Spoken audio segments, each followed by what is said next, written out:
যদি এই তৃণমূল আর বিজেপির মধ্যে গটাপ থাকে তাহলে 294টাই তৃণমূল পেয়ে যাবে, কারণ যার যখন নেতার দরকার হয় তখন নেতাকে আদান প্রদান করে।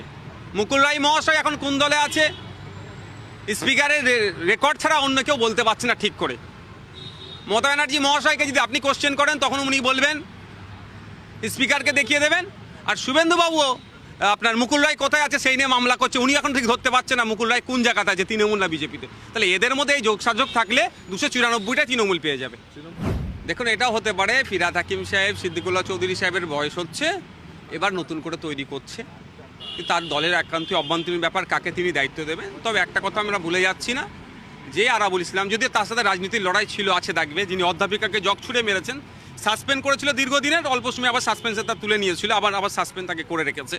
যে আরাবুল ইসলাম ভাঙড়ে তৃণমূলের জন্ম দিয়েছিল, সেই আরাবুল ইসলাম কিন্তু এখন সাইডলাইন হয়ে গেছে। এদের যখন যাকে প্রয়োজন হয় তাকে ব্যবহার করবে,